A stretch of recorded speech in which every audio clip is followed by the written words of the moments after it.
दोस्तों, स्वागत है आपका राजस्थान ऑनलाइन स्टडी चैनल में। इस वीडियो में हमने मारवाड़ के इतिहास से संबंधित सभी महत्वपूर्ण प्रश्नों को सम्मिलित किया है। तो शुरू करते हैं आज का वीडियो। प्रश्न 1, मारवाड़ के राठौड़ों का संस्थापक किसे कहा जाता है? Option 1 Duhad, option 2 Mallinath, option 3 Raosiha, option 4 Jodha. तो इसका उत्तर होगा ऑप्शन 3 रावसिहा। रावसिहा को मारवाड़ के राठौड़ों का संस्थापक कहा जाता है। और जो रावसिहा था ये पालीवाल ब्राह्मणों की सहायता के लिए 1240 में कन्नौज से मारवाड़ आया था तथा इसने खेड़ को अपनी राजधानी बनाया था। प्रश्न 2, मारवाड़ में राठौड़ों का उद्धारक किसे कहा जाता है? ऑप्शन 1 मालदेव, ऑप्शन 2 रावसिहा, ऑप्शन 3 कर्ण सिंह, ऑप्शन 4 चुंडा। तो इसका उत्तर होगा ऑप्शन 2 रावसिहा। रावसिहा को मारवाड़ में राठौड़ों का उद्धारक कहा जाता है। तो दोस्तों शुरू करते हैं। प्रश्न 3, जोधपुर शहर की स्थापना कब हुई? ऑप्शन 1 है 1459 ईस्वी में, ऑप्शन 2 1462 ईस्वी में, ऑप्शन 3 1531 ईस्वी में, ऑप्शन 4 1540 ईस्वी में। तो इसका उत्तर होगा दोस्तों ऑप्शन 1 1459 ईस्वी में। जोधपुर शहर की स्थापना 1459 ईस्वी में हुई थी तथा जोधपुर शहर की स्थापना करी थी राजा जोधा ने। और जोधा का पुत्र था राजा बीका। राजा बीका ने बीकानेर शहर की स्थापना करी थी। प्रश्न 4, मेहरानगढ़ किले का निर्माण किसने करवाया? Option 1 Rao Bika, option 2 Jodha, option 3 Maldev, option 4 मोटा राजा उदय सिंह। तो दोस्तों इसका आंसर होगा ऑप्शन 2 जोधा। मेहरानगढ़ किले का निर्माण जोधा ने करवाया था। और दोस्तों ये भी क्वेश्चन पूछ सकता है कि मेहरानगढ़ किला कहाँ स्थित है? तो इसका आंसर होगा जोधपुर में। मेहरानगढ़ किला जोधपुर में स्थित है। प्रश्न 5, मालदेव का शासनकाल क्या था? ऑप्शन 1 1531 से 1562, ऑप्शन 2 1560 से 1590, ऑप्शन 3 1540 से 1585, ऑप्शन 4 1631 से 1680। तो इसका उत्तर होगा ऑप्शन 1 1531 से 1562 ईस्वी में। मालदेव का शासनकाल 1531 से 1562 ईस्वी तक था तथा मालदेव अपने पिता गांगा की हत्या करके राजा बना था। प्रश्न 6, मालदेव ने कितने युद्ध से कितने परगने जीते? ऑप्शन 1 52 युद्धों से 58 परगने, ऑप्शन 2 51 युद्धों से 17 परगने, ऑप्शन 3 35 युद्धों से 22 परगने, ऑप्शन 4 इनमें से कोई नहीं। तो इसका उत्तर होगा ऑप्शन 1 52 युद्धों से 58 परगने। मालदेव ने 52 युद्धों से 58 परगने जीते थे। जब मालदेव राजा बना था तब उसके पास मात्र 2 परगने थे, एक था सोजत और दूसरा था जोधपुर। उसके बाद उसने 52 युद्धों से 58 परगने जीत लिए थे। प्रश्न 7, पाएवा साएवा का युद्ध कब हुआ? ऑप्शन 1 1436 ईस्वी में, ऑप्शन 2 1490 ईस्वी में, ऑप्शन 3 1541 ईस्वी में, ऑप्शन 4 1560 ईस्वी में। तो इसका उत्तर होगा ऑप्शन 3 1541 ईस्वी में। पाएवा या साहेबा का युद्ध हुआ था 1541 ईस्वी में हुआ था। और ये युद्ध हुआ था दोस्तों जैतसी और मालदेव के बीच। प्रश्न 8, पाहेवा साहेबा का युद्ध किस किस के बीच हुआ? ऑप्शन 1 जैतसी और मालदेव के बीच, ऑप्शन 2 हुमायूं और मालदेव के बीच, ऑप्शन 3 चंद्रसेन और अकबर के बीच, ऑप्शन 4 अजीत सिंह और अमर सिंह के बीच। तो दोस्तों इसका उत्तर होगा ऑप्शन 1 जैतसी और मालदेव के बीच। पाहेवा साहेबा का युद्ध जैतसी और मालदेव के बीच में हुआ था। इस युद्ध में मालदेव जीत गया था और जैतसी लड़ता हुआ मारा गया था। तो जैतसी का जो बेटा था कल्याणमल वो शेरशाह सूरी के पास सहायता के लिए चला गया था। प्रश्न 9, गिरी सुमेल का युद्ध कब हुआ? ऑप्शन 1 1647 ईस्वी में, ऑप्शन 2 1534 ईस्वी में, ऑप्शन 3 1544 ईस्वी में, ऑप्शन 4 1561 ईस्वी में। तो इसका उत्तर होगा ऑप्शन 3 1544 ईस्वी में। गिरी सुमेल का युद्ध 1544 ईस्वी में हुआ था और ये मालदेव और शेरशाह सूरी के बीच में हुआ था। प्रश्न 10, गिरी सुमेल का युद्ध किस किस के बीच हुआ? ऑप्शन 1 अमर सिंह और अजीत सिंह के बीच, ऑप्शन 2 जसवंत सिंह और औरंगजेब के बीच, ऑप्शन 3 मालदेव और शेरशाह सूरी के बीच, ऑप्शन 4 इनमें से कोई नहीं। तो इसका उत्तर होगा ऑप्शन 3 मालदेव और शेरशाह सूरी के बीच। गिरी सुमेल का युद्ध मालदेव और शेरशाह सूरी के बीच में हुआ था। इस युद्ध में शेरशाह का साथ दिया था कल्याणमल और वीरमदेव ने। कल्याणमल बीकानेर का राजा था और वीरमदेव मेंढता का राजा था। जलाल खां जलवानी की सहायता से शेरशाह ने ये युद्ध जीत लिया था। मालदेव के सेनापति थे इस युद्ध में जेता तथा कुंफा, ये दोनों इस युद्ध में लड़ते हुए मारे गए थे। और ये युद्ध जीतने के बाद शेरशाह ने कहा था कि मुट्ठी भर बाजरे के लिए हिंदुस्तान की बादशाहत खो देता, क्योंकि शेरशाह इस युद्ध में हारने वाला था। लेकिन शेरशाह की चालाकी के कारण मालदेव इस युद्ध से हट गया था और शेरशाह ने जोधपुर पर अधिकार कर लिया तथा जोधपुर का प्रशासन खवास खां को सौंप दिया था। और लेकिन बाद में मालदेव ने पुनः जोधपुर पर अधिकार कर लिया। प्रश्न 11, गिरी सुमेल के युद्ध में शेरशाह सूरी की तरफ से किसने साथ दिया? Option 1 Kalyanmal, option 2 Viramdev, option 3 1 और 2 दोनों, ऑप्शन 4 इनमें से कोई नहीं। तो दोस्तों इसका उत्तर होगा ऑप्शन 3 1 और 2 दोनों। कल्याणमल और वीरमदेव दोनों ने शेरशाह सूरी का साथ दिया था गिरी सुमेल के युद्ध में। कल्याणमल बीकानेर का राजा था और वीरमदेव मेंढता का राजा था। प्रश्न 12, जालौर की कुंजी किसे कहा जाता है? Option 1 Siwana, option 2 Nagaur, option 3 Abu, option 4 इनमें से कोई नहीं। तो दोस्तों इसका उत्तर होगा ऑप्शन 1 सिवाना। जालौर की कुंजी सिवाना को कहा जाता है। प्रश्न 13, मारवाड़ के राठौड़ों की शरण स्थली किसे कहा जाता है? Option 1 Jodhpur, option 2 Bikaner, option 3 Siwana, option 4 Udaipur. तो दोस्तों इसका आंसर होगा ऑप्शन 3 सिवाना। सिवाना को मारवाड़ के राठौड़ों की शरण स्थली कहा जाता है। प्रश्न 14, उमादे किसकी पुत्री थी? ऑप्शन 1 राजा लूणकरण भाटी, ऑप्शन 2 राव बीका, ऑप्शन 3 मोटा राजा उदय सिंह, ऑप्शन 4 गज सिंह। तो इसका उत्तर होगा दोस्तों ऑप्शन 1 राजा लूणकरण भाटी। उमादे राजा लूणकरण भाटी की पुत्री थी तथा ये मालदेव की रानी थी। प्रश्न 15, रूठी रानी किसे कहा जाता है?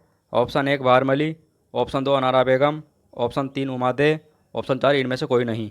तो दोस्तों इसका उत्तर होगा ऑप्शन 3 उमादे।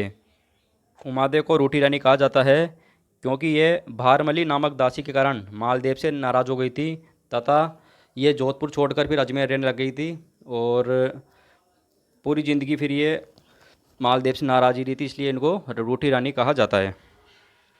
प्रश्न 16, हाला झालारी कुंडलिया पुस्तक किसने लिखी? ऑप्शन 1 आसानंद जी, ऑप्शन 2 हेम रत्न सूरी, ऑप्शन 3 चक्रपाणी मिश्र, ऑप्शन 4 ईसरदास। तो इसका उत्तर होगा ऑप्शन 4 ईसरदास। ईसरदास ने हाला झालारी कुंडलियाँ पुस्तक लिखी थी। प्रश्न 17, उमादे भटियानी रा कवित पुस्तक किसने लिखी? ऑप्शन 1 आसानंद जी, ऑप्शन 2 हेमरतन सूरी, ऑप्शन 3 चक्रपाणी मिश्र, ऑप्शन 4 ईसरदास। तो इसका उत्तर होगा दोस्तों ऑप्शन 1 आसानंद जी। आसानंद जी ने उमादे भटियानी रा कवित पुस्तक लिखी थी। प्रश्न 18, बादा बार मलीरा दूहा पुस्तक किसने लिखी? ऑप्शन 1 आसानंद जी, ऑप्शन 2 चक्रपाणी मिश्र, ऑप्शन 3 आदर्शी लाल श्रीवास्तव, ऑप्शन 4 इनमें से कोई नहीं। तो दोस्तों इसका आंसर होगा ऑप्शन 1 आसानंद जी। आसानंद जी ने ही बादा बारमलीरा दूहा पुस्तक लिखी थी। प्रश्न 19, हिंदू बादशाह और हसमत वाला राजा किसे कहा जाता है? Option 1 Maldev, option 2 Hammir, option 3 Chunda, option 4 Amar Singh. तो इसका उत्तर होगा दोस्तों ऑप्शन 1 मालदेव। मालदेव को हिंदू बादशाह और हसमत वाला राजा कहा जाता है। प्रश्न 20, नागौर दरबार कब लगा था? ऑप्शन 1 1570 ईस्वी में, ऑप्शन 2 1560 ईस्वी में, ऑप्शन 3 1580 ईस्वी में, ऑप्शन 4 1540 ईस्वी में। इसका उत्तर होगा ऑप्शन 1 1570 ईस्वी में। नागौर दरबार का आयोजन 1570 ईस्वी में हुआ था और जो ये नागौर दरबार लगाया था ये अकबर ने लगाया था। अकबर ने अकाल राहत कार्य शुरू करने के उद्देश्य से नागौर में दरबार का आयोजन किया था, लेकिन उसका जो मेन उद्देश्य था वो था राजस्थान के राजाओं को अधीनता स्वीकार करना था। अकबर ने कूटनीति के माध्यम से बिना लड़े ही राजस्थान के राजाओं को अधीनता स्वीकार करवाई, जैसे बीकानेर का कल्याणमल और चंद्रसेन का भाई उदय सिंह, जैसलमेर का राजा था हर्षराज। इन्होंने अकबर की अधीनता स्वीकार करी नागौर दरबार के अंदर। इससे राजस्थान के राजाओं का दो भागों में स्पष्ट विभाजन हो गया, एक तो था मुगल सहयोगी और एक मुगल विरोधी। प्रश्न 21, चंद्रसेन को किस अन्य नाम से जाना जाता है? ऑप्शन 1 मारवाड़ प्रताप, ऑप्शन 2 प्रताप का अग्रगामी, ऑप्शन 3 मारवाड़ का भूला बिसरा राजा, ऑप्शन 4 उपरोक्त सभी। तो इसका उत्तर होगा ऑप्शन 4 उपरोक्त सभी। इन सभी नामों से चंद्रसेन को जाना जाता है। चंद्रसेन जो था वो मालदेव का पुत्र था। मालदेव ने अपने बड़े बेटों राम तथा उदय सिंह को राजा नहीं बनाया था, जबकि अपने छोटे बेटे चंद्रसेन को राजा बनाया था। इसीलिए राम तथा उदय सिंह इससे नाराज़ हो गए थे तथा अकबर के पास सहायता मांगने चले गए थे। अकबर ने चंद्रसेन पर कई बार आक्रमण किए, लेकिन चंद्रसेन ने कभी भी अकबर की अधीनता स्वीकार नहीं की। इसीलिए चंद्रसेन को मारवाड़ का प्रताप या प्रताप का अग्रगामी कहा जाता है। महाराणा प्रताप और चंद्रसेन में कई समानताएं थी, जैसे दोनों ने अकबर की अधीनता स्वीकार नहीं करी, दोनों ने ही छापामार युद्ध प्रणाली से संघर्ष किया था और दोनों को ही अपने भाइयों के विरोध का सामना करना पड़ा था और दोनों के अधिकांश राज्यों पर अकबर ने कब्जा कर लिया था। केवल थोड़ी सी भूमि के बल पर ही उन्होंने अकबर से संघर्ष किया और दोनों को अपने राज्य से बाहर शरण लेनी पड़ी। ये सब इनमें चंद्रसेन और महाराणा प्रताप में समानताएं थी। इसीलिए चंद्रसेन को मारवाड़ प्रताप भी कहा जाता है। 22, किशनगढ़ शहर की स्थापना कब हुई? ऑप्शन 1 1609 ईस्वी में, ऑप्शन 2 1611 ईस्वी में, ऑप्शन 3 1631 ईस्वी में, ऑप्शन 4 1670 ईस्वी में। तो इसका उत्तर होगा ऑप्शन 1 1609 ईस्वी में। 1609 ईस्वी में किशनगढ़ शहर की स्थापना हुई थी और इसकी स्थापना करी थी किशन सिंह ने। किशन सिंह मोटा राजा उदय सिंह का पुत्र था। प्रश्न 23, सिवाना का दूसरा साका कब हुआ? ऑप्शन 1 1560 ईस्वी में, ऑप्शन 2 1511 ईस्वी में, ऑप्शन 3 1590 ईस्वी में, ऑप्शन 4 1535 ईस्वी में। तो इसका उत्तर होगा ऑप्शन 3 1590 ईस्वी में। 1590 ईस्वी में सिवाना का दूसरा साका हुआ था। इस समय सिवाना का सामंत था कल्ला राथम लोथ। ये मोटा राजा उदय सिंह के भाई रायमल का बेटा था। इस समय अकबर ने आक्रमण कर दिया था सिवाना पर, तो ये साका हुआ था। उस समय सिवाना का सामंत कल्ला राथम लोथ था। तो 24, मतीरे की राड विवाद कब हुआ? Option 1 1644, option 2 1645, option 3 1681, option 4 1697। तो इसका उत्तर होगा ऑप्शन 1 1644 ईस्वी में। मतीरे की राड विवाद 1644 ईस्वी में हुआ था। प्रश्न 25, मतीरे की राड विवाद किस किस के बीच हुआ? ऑप्शन 1 अमर सिंह और कर्ण सिंह के बीच, ऑप्शन 2 जसवंत सिंह और औरंगजेब के बीच, ऑप्शन 3 अमर सिंह राठौड़ और जसवंत सिंह के बीच, ऑप्शन 4 इनमें से कोई नहीं। तो इसका उत्तर होगा ऑप्शन 1 अमर सिंह और कर्ण सिंह के बीच। मतीरे की राड विवाद अमर सिंह और कर्ण सिंह के बीच हुआ था। अमर सिंह नागौर का राजा था और कर्ण सिंह बीकानेर का राजा था। प्रश्न 26, जगत गोसाई किसे कहा जाता है? ऑप्शन 1 मानीबाई, ऑप्शन 2 अनारा बेगम, ऑप्शन 3 उमादे, ऑप्शन 4 इनमें से कोई नहीं। तो इसका उत्तर होगा दोस्तों ऑप्शन 1 मानीबाई। मानीबाई या जोधाबाई। मानीबाई मोटा राजा उदय सिंह की पुत्री थी तथा इसकी शादी अकबर के बेटे जहांगीर से हुई थी और जहांगीर और मानीबाई का पुत्र था खुर्रम। जहांगीर ने ही इसे मानीबाई को जगत गोसाई की उपाधि दी थी। प्रश्न 27, कटार का स्वामी किसे कहा जाता है? ऑप्शन 1 हमीर, ऑप्शन 2 राणा सांगा, ऑप्शन 3 अमर सिंह राठौड़, ऑप्शन 4 महाराणा प्रताप। तो इसका उत्तर होगा ऑप्शन 3 अमर सिंह राठौड़। अमर सिंह राठौड़ को कटार का स्वामी कहा जाता है तथा अमर सिंह राठौड़ ने एक बार शाहजहाँ के दरबार में उसके मीर बख्शी सलामत खां को मार दिया था। प्रश्न 28, जसवंत सिंह ने कौन सी पुस्तक लिखी थी? ऑप्शन 1 आनंद विलास, option 2 भाषाभूषण, option 3 Prabodh Chandrodaya, option 4 अपरोक्त सिद्धांत सार, ऑप्शन 5 उपरोक्त सभी। तो इसका उत्तर होगा ऑप्शन 5 उपरोक्त सभी। जसवंत सिंह ने ये सभी पुस्तकें लिखी थी। जसवंत सिंह जोधपुर का राजा था। इनके बारे में मैं आपको कुछ लाइन बता देता हूँ। पहली बात यह है कि ये एक बार धर्मत के युद्ध से ये बीच में वापस आ गए थे युद्ध छोड़कर, तो इनकी हाड़ी रानी जसवंत देव ने किले के दरवाजे बंद कर दिए थे। जसवंत सिंह ने खजुआ के युद्ध में भी भाग लिया था तथा औरंगजेब ने इसे काबुल का गवर्नर बना दिया था। काबुल में जमरूद का थाना नामक स्थान पर इनकी मृत्यु हो गई थी। इनकी मृत्यु पर औरंगजेब ने कहा था कि आज कुफर का दरवाज़ा टूट गया। और जसवंत सिंह का पुत्र का नाम था पृथ्वी सिंह। पृथ्वी सिंह ने शेर के साथ लड़ाई लड़ी थी। औरंगजेब ने पृथ्वी सिंह को जहरीली ड्रेस देकर मरवा दिया था। प्रश्न 29, राय का बाग महल कहाँ स्थित है? Option 1 Jodhpur, option 2 Udaipur, option 3 Rajsamand, option 4 Bhilwara. तो दोस्तों इसका उत्तर होगा ऑप्शन 1 जोधपुर। राय का बाग महल जोधपुर में स्थित है तथा इसका निर्माण जसवंत सिंह ने करवाया था। प्रश्न 30, राजस्थान का पहला ख्यात ग्रंथ कौन सा है? Option 1 Nainsiri Khyat, option 2 Marwar Pargana ri Bigat, option 3 Prabodh Chandrodaya, option 4 इनमें से कोई नहीं। तो दोस्तों इसका उत्तर होगा ऑप्शन 1 नैनशिरी ख्यात। नैनशिरी ख्यात राजस्थान का पहला ख्यात ग्रंथ है और इसको मुनोत नैनशी ने लिखा था।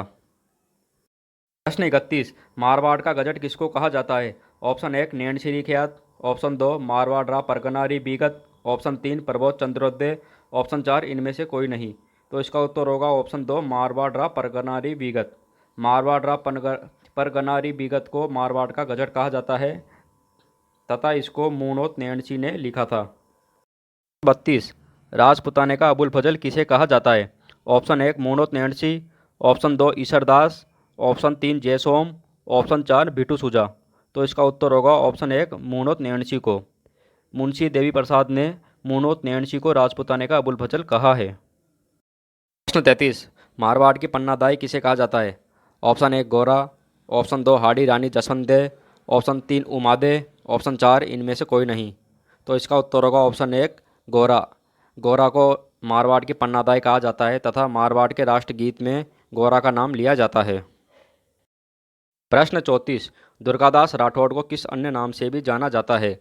ऑप्शन 1 राठौड़ों का यूलिसेज, ऑप्शन 2 राजपुताने का गेरी बाल्डी, ऑप्शन 3 मारवाड़ का अणमिनिया मोती, ऑप्शन 4 उपरोक्त सभी। तो इसका उत्तर होगा ऑप्शन 4 उपरोक्त सभी। दुर्गादास राठौड़ को इन सभी नामों से जाना जाता है तथा दुर्गादास के नेतृत्व में अजीत सिंह को राजा बनाने के लिए 30 वर्षों तक प्रयास किए गए। इसे मारवाड़ राठौड़ों का 30 वर्षीय संघर्ष कहा जाता है। प्रश्न 35, कैशडली घटना कब हुई? ऑप्शन 1 1730 ईस्वी में, ऑप्शन 2 1735 ईस्वी में, ऑप्शन 3 1760 ईस्वी में, ऑप्शन 4 1781 ईस्वी में।